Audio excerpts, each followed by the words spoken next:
The Crit Show contains elements of horror, fantasy violence, and adult language. Content warnings can be found in the episode description.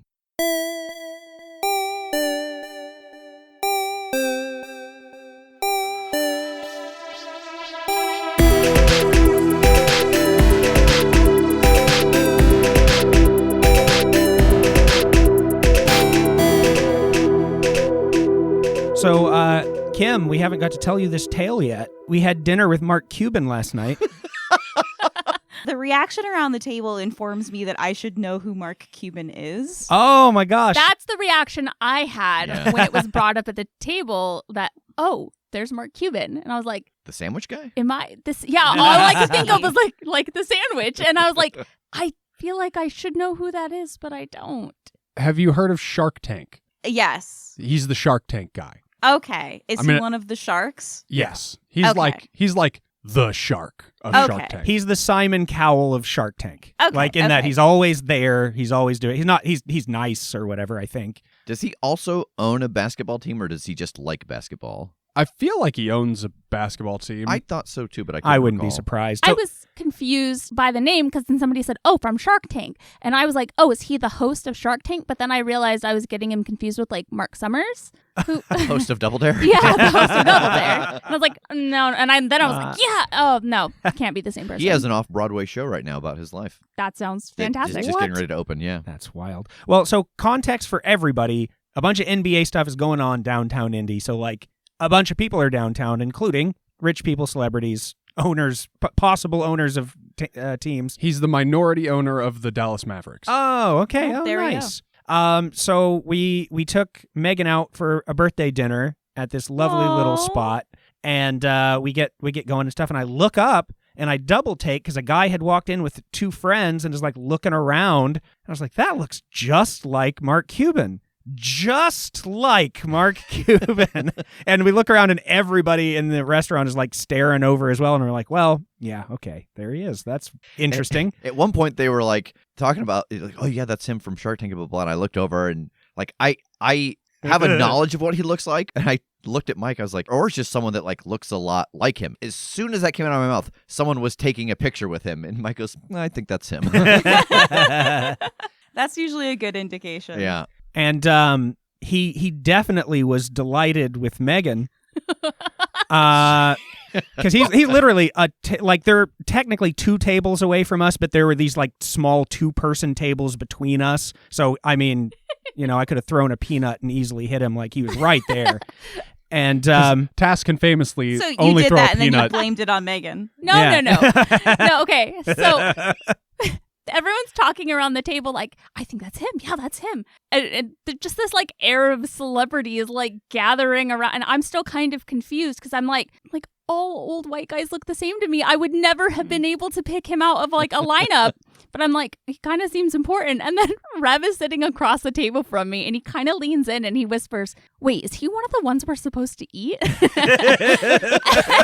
It was like a slow build of laughter where that joke hit me so right that I couldn't see. I was laughing so hard and so loud. so the shift of everyone paying attention to the fact that Mark Cuban just sat down shifted to Megan. And Mark Cuban laughing at her laughing. It was pure joy. It was lovely. Yeah. And the best part was then, because I had heard this about him before, he got up and he left, and I leaned over to somebody. I was like, hey, go check the tip. And as soon as I said that, the waiter went over there and looked down at the table and like just stared up at the sky. And like people started high-fiving him and hugging. He started to cry. He was also our server as well. And, Yeah. and he was just so lovely and just really, really great. So he was going around and like everybody was high-fiving him. And we were like, I was trying to like read his lips and figure out like how much did he say? Yeah, and the best was that the guy came back to like say goodbye to us, and Jake said something to the effect of, I'm sorry, I only left you $12. Tass is like, how much was it? How much did he give you? And the guy holds up like 3 fingers, like $300. And I was like, Yeah. I'm sorry, our tip was $12. Oh, I thought he said 3 zeros. No, he said 300. Oh, okay. Yeah. Still pretty good. Still, Pretty good, that's Mark. a great Yeah, tip. that's a Well done, Mark. Yeah, on whatever 2 beers or whatever they had. Yeah. Yeah. What was weird was that we were there a good 20 minutes before him, and somehow he got his food first. Well, Huh. I mean, were you tipping $300? We should have verbally promised up front, because I always hear that goes well, that service workers love it when you go, yeah. hey, bring my food fast and I'll give you a really good tip. We should have said, bring our food first, and Mark Cuban will give you $300. I almost wanted to tell the waiter when he brought the checks that it's all on our buddy Mark over there. It's like, Mark Cuban will give you $300. And if he doesn't, let me know, and I'll go get $300 from Mark Cuban. It then did devolve into us figuring out how to mug Mark Cuban. Yeah, Jacob's like, there's a non-zero chance he sees that Megan is wearing a birthday hat. Oh, I was also wearing a birthday hat, like a party hat. Yeah. He's like, there's a chance that he maybe pays for our meal. And we're like, let's go find him. So we did, and we would like to thank new listener Mark Cuban for his donation to the show. Our new benefactor. Our newest at the chosen tier, Mark Cuban. Once a year, we're bringing Mark Cuban out and we're playing a game. He's going to make us his famous sandwich. He's gonna hear this and he's going to sue us into the ground, which won't take much. Like, It won't take very long. It'll take about $300. We're so sorry. We're so sorry. We loved you on Double Dare. Please don't be mad at us. it'll be like, I'm taking you for all you're worth. It's like, it's less than you tipped at the restaurant. So. All right, this seems like a good opportunity at the start of this session to review our beliefs, goals, and bonds, and maybe earn some grit here. I'm in. I'm ready. Let's do it. Does anybody feel that they have achieved their goal? I did. I had achieved my goal in the first arc, and then my second goal was kind of to be determined, and I determined over the course of this adventure that my goal was to uncover the identity of Sharpshot, which I did. Perfect. So you can take a grit for achieving your goal. Yeah, all the good that did me. He didn't even like me. You got a grit. I don't know. I would argue, did you uncover the identity of Sharpshot? I was present. Okay, when all right. It Yeah, that's didn't. true. Yeah, I know. She is now privy to There we the go. identity of Okay. Sharpshot. Sorry, did I say uncover the identity of Sharpshot? My goal was to get Sharpshot to fall in love with me, so I guess I didn't fulfill that Oh, goal. no grit. Negative grit. Anybody else feel like they achieved their goal? I made mine too generic. My goal is just expose evil. I'd say you did. We exposed evil. You've exposed some evil. Yeah. I'd say yes, and I think it kind of goes in line with mine. We talked at the beginning of this game about how you and I have very similar ideas and goals, but they're just kind of reflections of each other. Oh, uh-huh.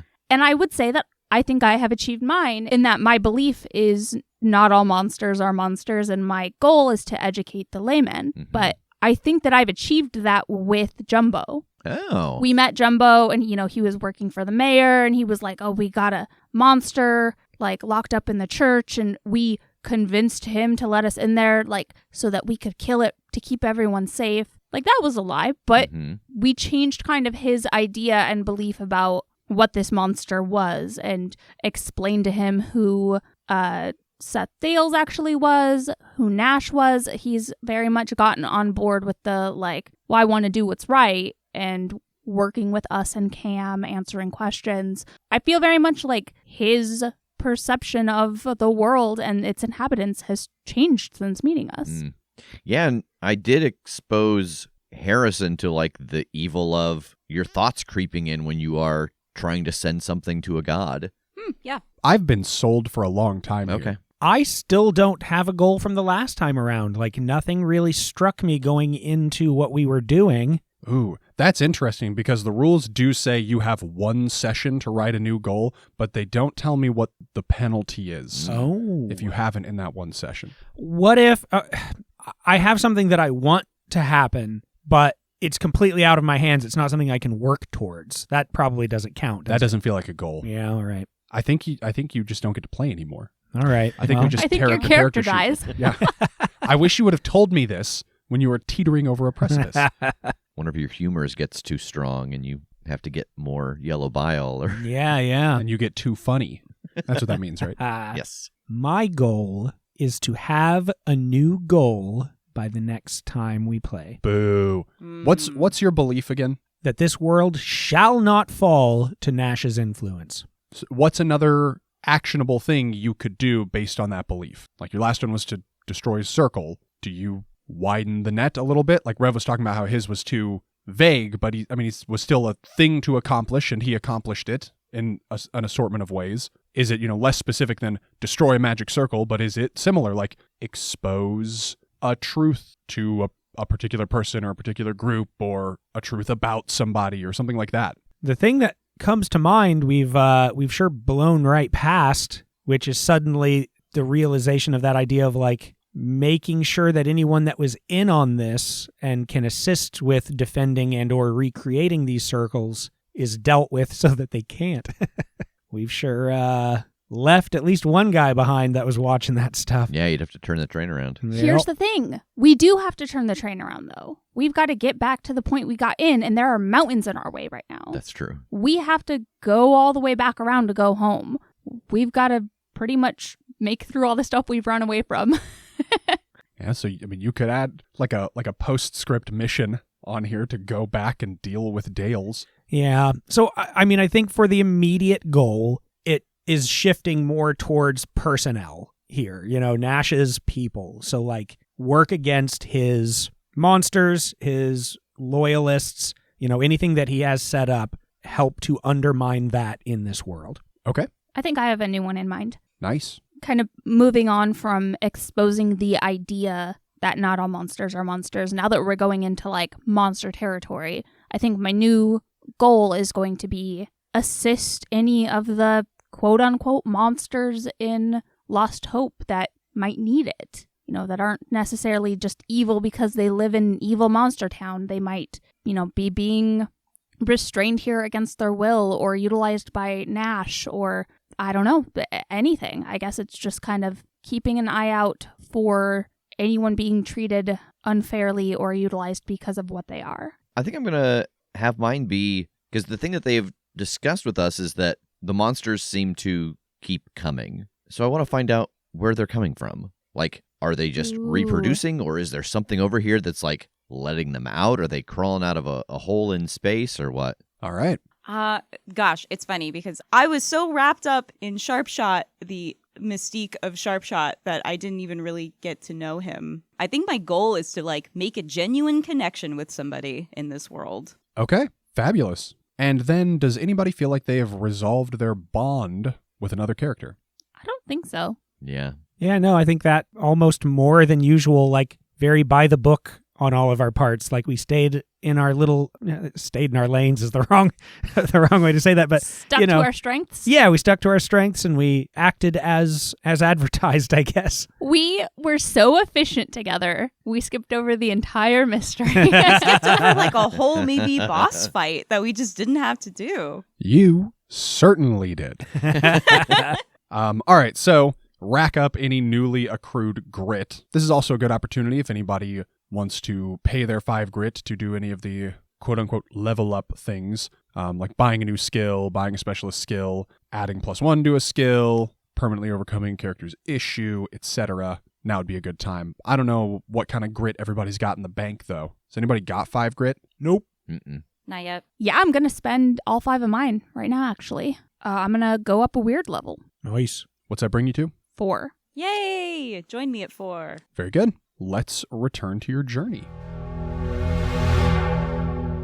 The train's chugging along out of the Jackalope Flats towards Lost Hope. The day's getting fairly long. It's getting close to evening as you approach the border. And you can see from a distance that it looks like the trains run through another outpost, like Fort Ghost Hollow. But even from a distance, and especially as you get closer, you can see that there's nobody there. There's no movement. There is no presence. As you reach the edge of this outpost town, it's abandoned, and it's in terrible shape. You can see buildings that have collapsed slightly. You can see cloth that is just drifting and dangling, bleached by the sun and shredded by the wind. It doesn't seem like this has been manned in quite some time. But the tracks are still navigable, and the train is able to pass through this broken outpost and into Lost Hope proper. The landscape out here is bleak, and getting bleaker every minute as the sun goes down. Overall, you are met by similar sights.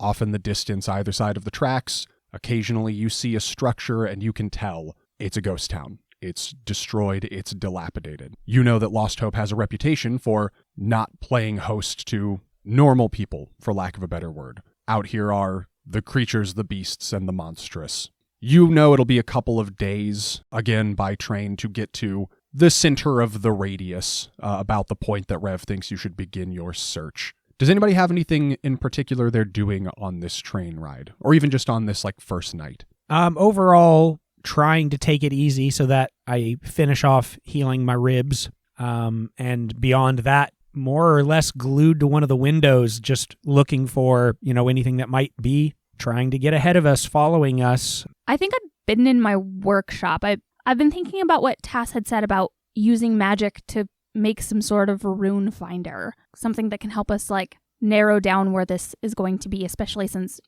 we know it's going to be really tiny. And we don't necessarily have all the time in the world to look over every inch of a much bigger circle. So yeah, I'm trying to figure out if there's some way I can engineer something to work in tandem with magic to be able to help us kind of dowsing rod our way to where the rune is. Yeah, I think that I would actually try to join Megan and help with that, because the knowledge of the rune and oh, hey, this is a rune that would be in the next spell, and just that idea of creating some other options for it to track. Let's start there then, because that is something actionable that I think you could get moving on right away. So this seems like an excellent opportunity to use the gadgeteer move. So again, when you build a new gadget, describe its function, which you have already more or less done, at least what you want it to accomplish. How do you imagine it does this task?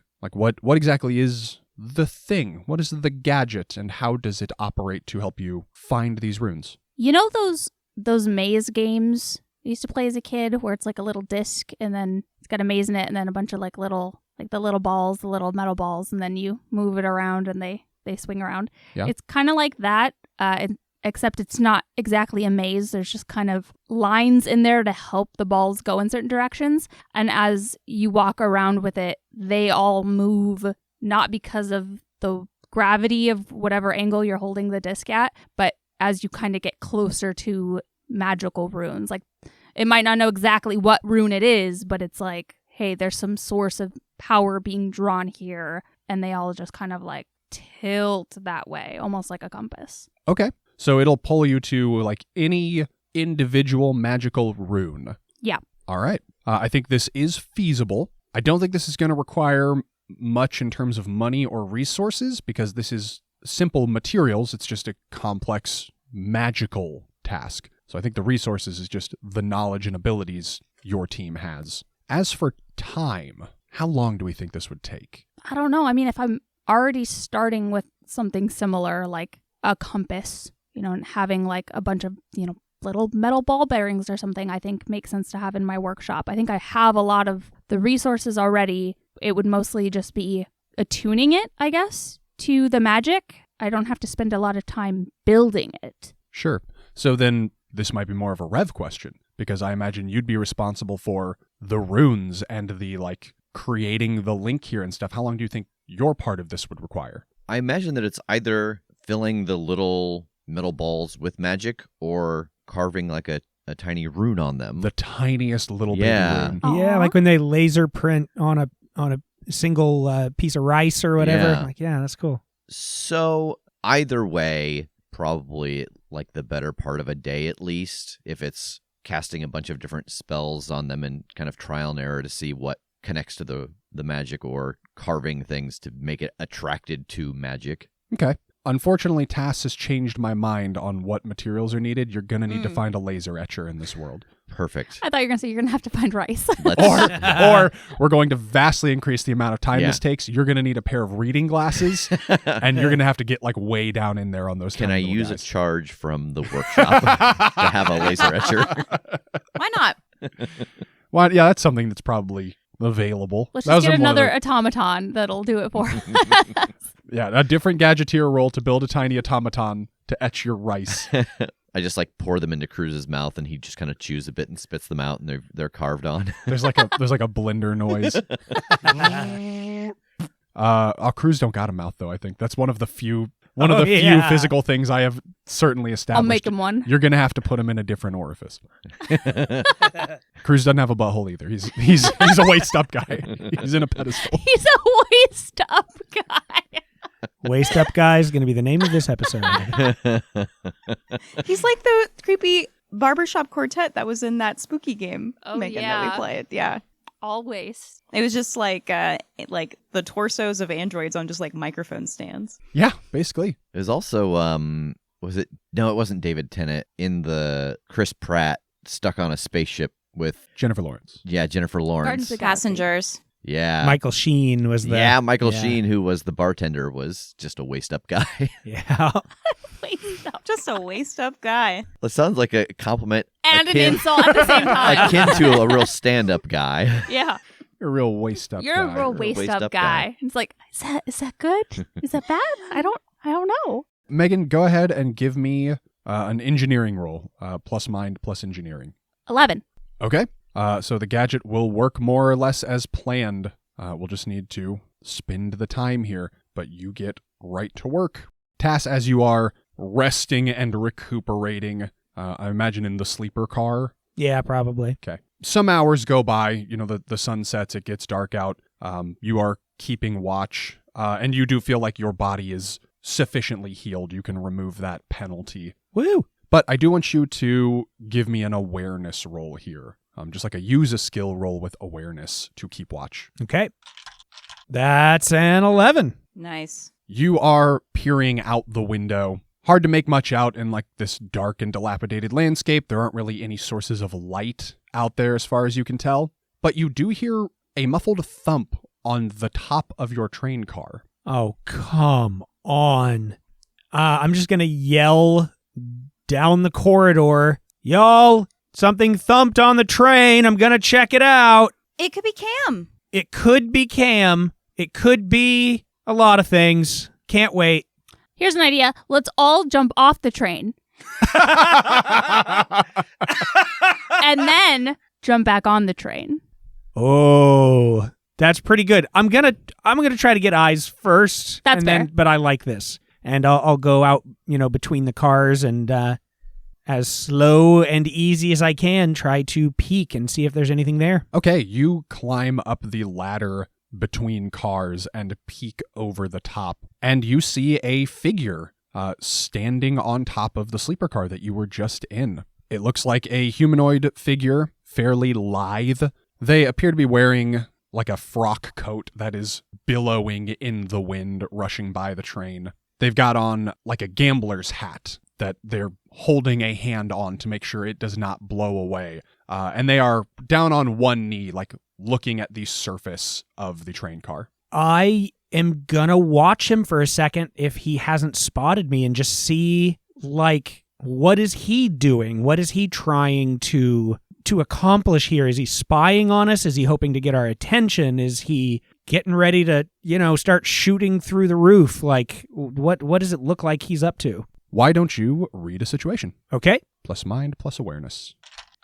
9. Do you have any grit and anything you want to invoke? I have 1 grit. I think I'm gonna invoke my new goal, if I can do that.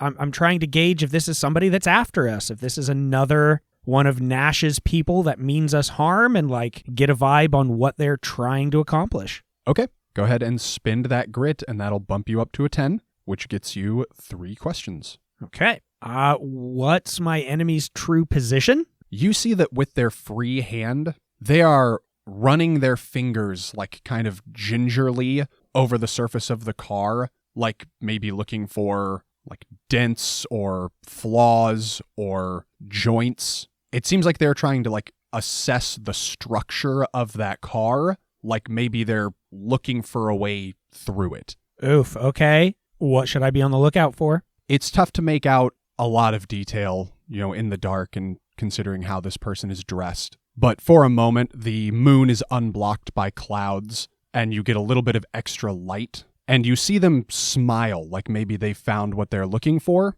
and you see fangs. Cool.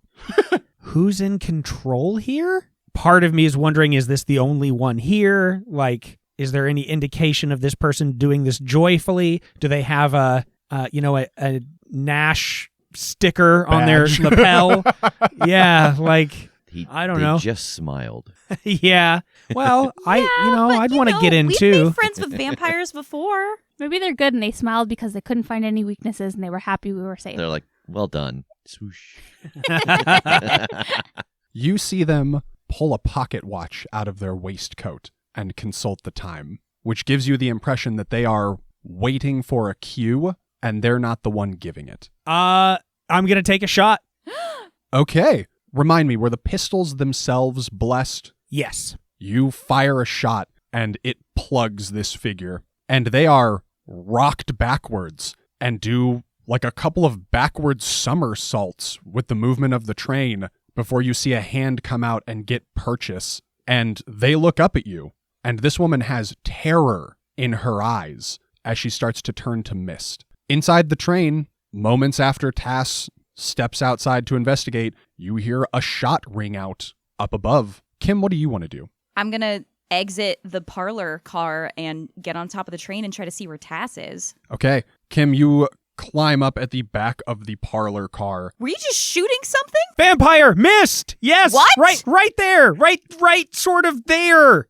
Kim and Tass both, you see this mist filtering through some of the gaps in the plates of the car and making its way inside the train. Aw, darn. And I'm gonna No! slide back down and get in. Yeah, me too. Rev and Megan, what are you two up to? I mean, Tass said, I'm going to go check it out.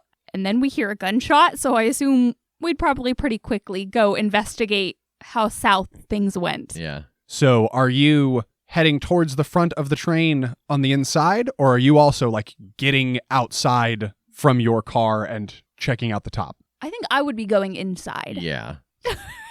We're like, fuck that. Yeah. That sounds I'm scary. not going to get on top of the train and try to make it to him. It's moving.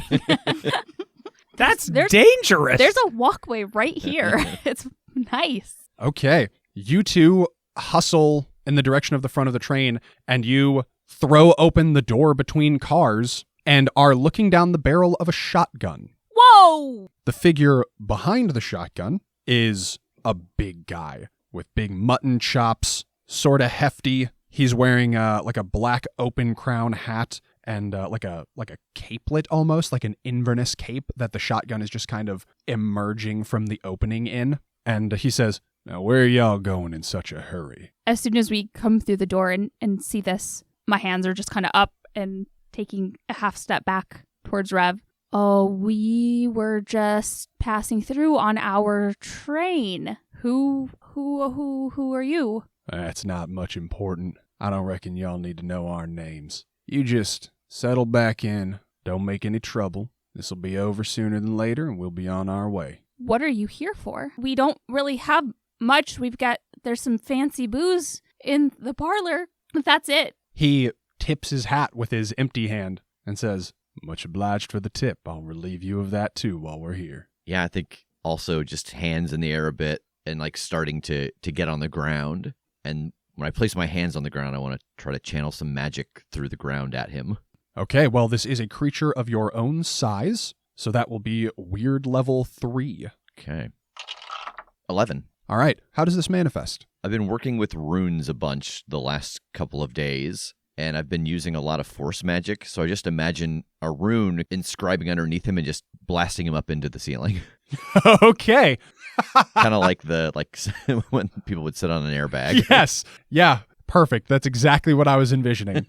This guy just rockets up into the roof of this train car and comes back down hard on his belly. The shotgun discharges and punches a hole through the side of the workshop car. Sorry. Tass and Kim, you both come back down from the surface of the train and open the doors to your respective compartments. Kim, in the parlor, Jumbo has stood up and is like looking out a window. He looks at you as you enter. "What in the world's going on out there?" Vampire trying to board the train. "Oh, hell." Tass, as you open the door to the sleeper car, you see that mist coalescing into a form that appears to just be laid out on the ground, clutching a wound. I'm gonna approach with both of my guns leveled down at her. Tell me how many people are coming. You might survive this. Tass, why don't you roll influence? Because you are trying to get them to do what you want by, in this case, I would say intimidating. Okay. So that is plus soul plus intimidate. And as a reminder, you can alternatively use your fame or infamy in place of your soul plus skill, if fictionally appropriate, but I feel like this would be. Okay. I'm gonna do that. Do I have to spend anything to do that? Nope. Okay. Thank God. Thank God. Using that puts me at a 7. She winces and she says, "How many of yous on this train?" I tell you answer me. Sure. 5. 9 if you count the horses. Well, not counting the horses, I reckon this'll be a mighty even fight. And behind her, the door to that car opens, and you see 2 figures standing there. They look like twins, somewhat young, maybe around 19, 20-ish. They both have kind of long, greasy hair, bird-like features. They're very spindly, and each has a menacing-looking knife in hand. Well, the knives plus her giving you up by saying it'll be an even fight means I don't think we're going to have much of a conversation here, folks. And I'm going to start shooting. All right, give me a shoot roll. Okay. 12. Which one do you pop, the one on the left or the one on the right? One on the left feels more natural, like I'm reading. I'm just going to just go right in natural order here. Okay, you hit the one on the left, and you see that like sinister grin on their face. Again, just turn suddenly to shock and terror at the impact, no pun intended, that this gunshot has had on them. And a hand comes up to the wound very quickly, and the other twin looks at the wound and looks at their sibling's face, and the woman on the ground yells, "Fitchburg, run!" And the one that is not yet injured, like, again, looks at you with wide eyes in a panic, while the one that you shot tumbles backwards, just clean through the door into the parlor car. I yell after them, "Yes, run, go, please, I implore you." You see the one still standing turn into a bat and fly back out of the train car. Good choice. Kim, in the parlor car with Jumbo, you hear another gunshot, and a figure falls backwards through the door at the front of the car. What is happening? More of them. Yeah, but why? Nothing good. Is that figure, like, alive?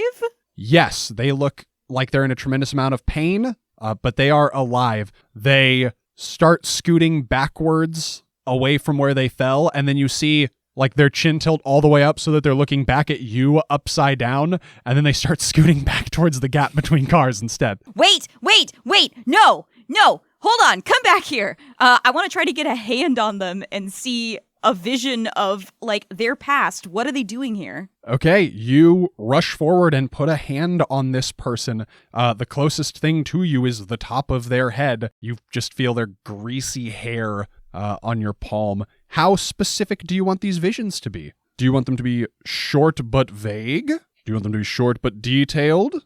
Short but detailed. Short but detailed is max level. That's level 7. Oh, sorry. No, I meant, no, I just want short but not big. Okay, then we're going to go weird at level 5. Sounds good.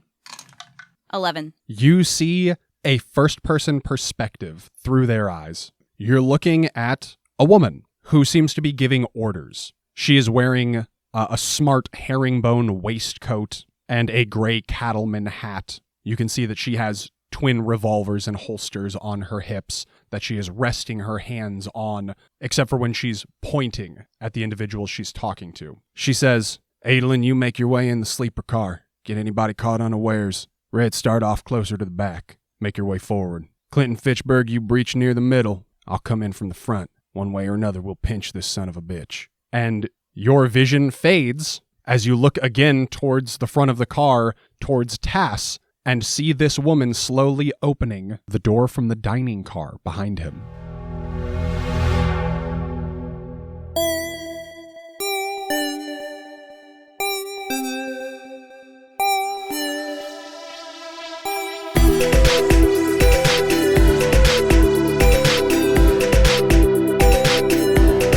The Crit Show is a Critshow Studios production, edited and produced by Brandon Wentz with music by Jake Purley. You can find more information about us at thecritshowpodcast.com. To keep up to date with upcoming live shows, contests, and other special events, follow us at The Crit Show on Facebook, Instagram, and Twitter. For even more weekly content, join us at patreon.com/thecritShow.